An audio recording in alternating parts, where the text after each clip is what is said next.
Улсын хурлын аюулгүй байдал гадаад бодлогын байнгын хорооны хуралдаан өнөөдөр болж өнгөрсөн. Уг хуралдаанаар стратегийн ач холбогдол бүхий аж ахуй нэгжид гадаадын хөрөнгө оруулалтыг зохицуулах тухай багц хуулийн төслийн анхны хэлэлцүүлгийг хийсэн. Төслийг хэлэлцэх хэсгийг дэмжсэн үеэс улсын хурлын дэд дарга инх болдоор ахлуулсан ажлын хэсэг байгуулагдаж 3 удаа хуралдаж төсөл дээр стратегийн ач холбогдол бүхий салбарт ямар аж ахуй нэгжийг хамруулах талаар ярилцсан. Уг асуудлыг авч хэлэлцснээс эрдэс баялаг уул уурхай, банк санхүү харилцаа холбоо, хэвлэл мэдээллийн салбарыг стратегийн ач холбогдол бүхий салбарт хамруулахаар болсон юм а. Одоо бол бидний өнөөдөр энэ дэлхийн нийт өгж байгаа ойлголтоор бол ерөөсөө чухамдаа харин хөрш орноос бусад бүх хөрөнгө оруулалтыг бол газар дээр нь нуугслана.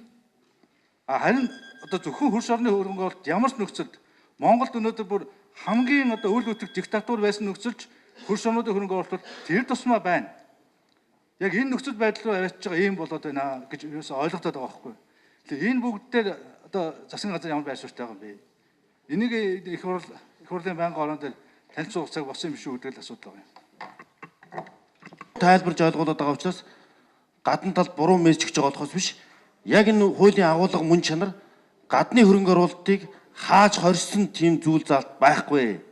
Энэ хуулинд зах зээлийн өрсөлдөөнийг зах зээлийнхэн журмаар явуулах, хууль бус монопол тогтоох, Монгол улсын экспортын нэрийн бүтээгдэхүүний зах зээлийг дэлхийн зах зээлийн үнээс доош борлуулах боломжийг бий болгох зэрэг манай үндэсний аюулгүй байдалд стратегийн ач холбогдолтой салбаруудад хөрөнгө оруулалт хийж байгаа бол засгийн газраас зөвшөөрөл авах журмын тухай хууль юм аа.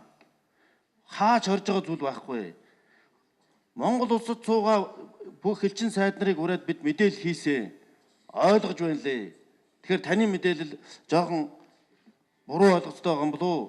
Яг ийм мэдээлэл мессежийг хэвлэл мэдээлэлээр бас буруу өгöd байгаа учраас тайлбар өгөхөөсөр хаалгаа.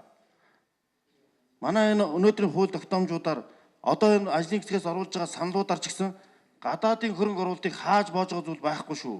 Харин Монгол улсын үндэсний аюулгүй байдал, эдийн засгийн аюулгүй байдалд нөлөөтэй. Тэр нь Монголын ажлын байрыг, Монгол улсад байгаа ажлын байрыг, Монгол улсын явж байгаа зах зээлийн системийг буруу ажилуулахаар тэрэнд нь шудраг ус нөлөөлөхөр зүйлүүд байвал энэ хууль зөвшөөрөл авдаг журмд шилжиж байгаа. Хааж байгаа хорж байгаа ямар зүйл байхгүй шүү гэдгийг онцлог хэлмээр.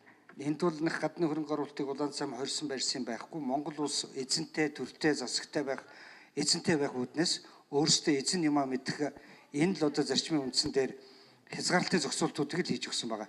Тэгээ гол заалт нь бол энэ санал хураалахаар энэ 49 гээд явж байгаа шиг байна. Энэ дотроос санаачилж өргөн барьсан дотор стратегийн 6 салбраас 3-ыг нь яагаад тасч вэ гэж асуух гэдэг байгаа. Тухайлах юм бол хүнсгөөтэй аж ахуй, эрчим хүч одоохондоо хэрэггүйгээд хойшлуулж л хасгч гэж хойшлуулж байгаа болов уу гэж ойлгоод байна шүү дээ. Яг нэг нөгөө хэлэхэд энэ хүнсний актив маань эрчим хүчний актив бол гадаадынхны мэдэлд орчлоо. Эрчим хүчний актив гадаадынхны галд орчлоо. Хасахын аргагүй энэ заалт бол эрчим хүчний салбар дээр энэ нүүрсийг өөрсдөө хамгийн хямдхан үнээр ингээд өөрсдөө бие биенээ рүүгээ гаргадаг, Монголын хэлээр урагшаа үнгүй урсдаг. Энэ л асуудал дээр төрийн зохицуултуудыг хийх гэсэн. Эрчим хүчний актив гадны мэдэлд орчихсон байна. Анхны хэлцүүлгийн үеэр бол зарчмын зөрүүтэй саналаа гişүүд бичиж өгөөд зарчмын зөрүүтэй санал асуултуудаар саналаа хэлж санал хурааж авдаг гэдэг. Хоёрдугаар энэ хувийн хөрөнгө оруулалт гэдэг дээр яг тодорхойлж хэлж засгийн газрын санал энэ хуулийн төслөөр хавцагдсан байгаа. Засгийн газар санал өгсөө. Хууль санаачид засгийн газрын саналыг бүрэн тусгаад хуулийг өргөн барьсан. Тэгэхээр энэ дээр бол засгийн газрын саналыг өргөн барьсан хууль руу явж байна гэж. Тэгээ эдийн засгийн байнгын орооны саналыг бас ажлын хэсгийн саналыг тусгадаад өргөн баригдсан хууль руу байгаа. Улсын хурлын ажлын хэсэг бас ажиллаад. Тийм учраас энэ бол засгийн газрын саналыг аваад өргөдөө явж байгаа шүү гэдгийг хэлмээр байна. Хоёрдугаарт нь энэ хувийн хөрөнгө оруулалтын хувьд бол олон улсын жишгээ явуулж гисэн тэр Австралид бол жишээлбэл бүх өргөн салбарт бааш худалдаа авахд хүртэл хувийн салбарын хөрөнгө оруулалт 230 сая доллароос дээш өртөгтэй компани, үнэлгээтэй компани хөрөнгө оруулалт хийж байгаа улсын газраас зөвшөөрөл авдаг. Төрийнх бол $1 хөрөнгө оруулалт хийсэн ч авч идэг юм жишгнүүд бол олон улсын түвшинд бий. Энэ бол тэгтээ зоригдч хүнд хэлгээд хорж байгаа, хинж байгаа, зохицуулж байгаа бол зөвхөн зөвшөөрөл авдаг механизмын тухай бол шүү. Зөвшөөрөл авч байгаа юм.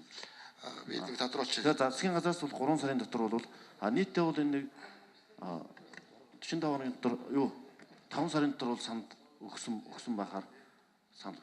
Өөрөөр энэ өргөн баригдсан хуулиар бол зөвхөн тэр стратегийн аж ахуй нэгжид. Стратегийн аж ахуй нэгжүүд нь бол бүр тодорхой салбарууд заасан. Тэр нь эсрэг дэлбэрэх бодис энэ төргээд их хурлын саналаар тэр газрын тос эрдэс баялаг орж ирсэн.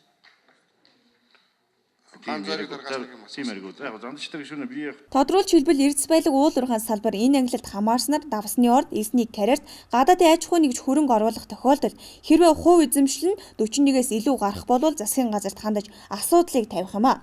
Засгийн газар ил асуудлыг улсын хурлд оруулж танилцуулан зөвшөөрөл авдаг байхаар зохицуулалт оруулж өгсөн аж. Ийм эрх зүйн зохицуултыг эрдэс баялаг уул уурхайн салбарт баримтлах цаг болсон гэдгийг эрдэс баялаг эрчим хүчний сайд зоригт мэдгдсэн юм а.